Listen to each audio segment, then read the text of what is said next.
Hello gamers, I thought I'd do a recap of the year of 2025. January kicked things off quietly but very cold. It snowed, which kind of felt magical. I then helped out with filming for Guildford Games Global Game Jam.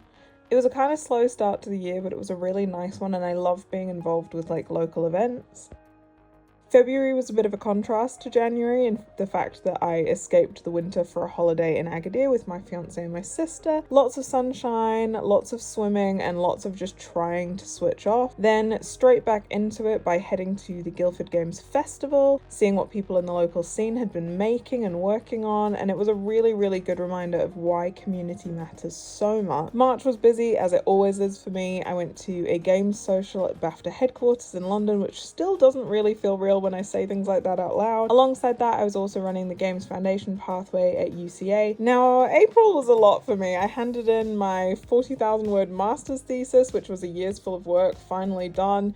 Experiments, data coding, analysis, finding, all wrapped up and submitted. And somehow on the same day, I got to go to not one but two talks at Game Dev Local Expo. One I was giving on careers and getting noticed, and the other was as part of a panel talking about the indie game scene. And looking back, I'm really not sure how I managed to pull that day off, as I was working on very little sleep.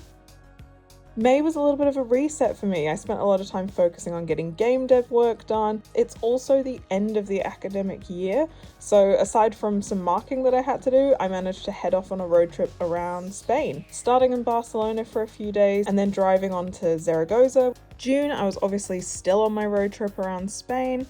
We went to San Sebastian, Gaztelugatxe, Bilbao, Santiago, and then we moved into Portugal, going to Porto and Lisbon, and Porto very much stole my heart this trip. Genuinely, road tripping might be one of my favorite types of travel. I love being able to see so many different places in one sort of holiday. The reason these types of holidays are one of my favorites is because you see so much more than just, say, staying at a hotel and doing little trips out into the local area. This, you get to see so much more of a country, and that makes me so incredibly happy. For this trip, we did the sort of north coast and then down the west. I think for the next trip, I'd love to do the south and the east. July, as always for me, means Develop Brighton Conference. It's one of my favorite UK games conferences, without question. Great talks, great people, catching up with friends that I don't see nearly enough, and honestly, just being by the sea makes everything better. If you are a game dev in the UK, you need to attend this conference. Now, August was huge in ways that I didn't really even fully process at the time. I was nominated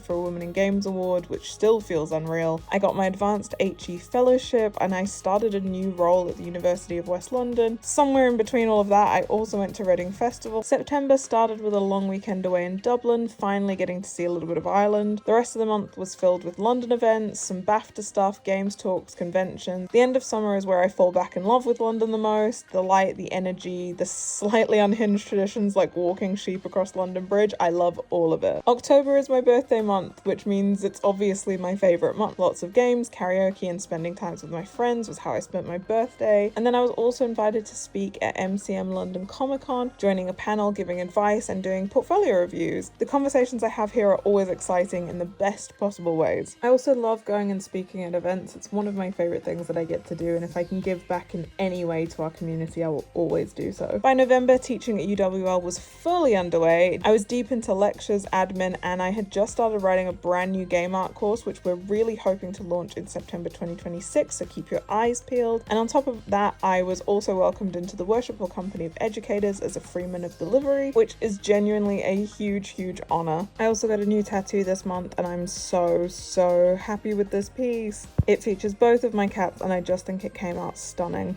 December felt like everything was coming together. I spoke on an end-of-year Twitch stream hosted by Tazzy over at Mayamada TV, talking about the future of the games industry, and I bought my first house. It's very much a renovation project right now, nowhere near livable, but I'm making the most of it and hoping to move in early in the new year. Lots of goals were smashed this year. There were also some struggles too, but overall this really wasn't a bad one for me. Honestly, a special thank you to the nearly 200 of you that have subscribed here on YouTube. What do you want to see from me in 2026? Do you want more game dev content? Do you want more tips and tricks, indie games, business? Let me know.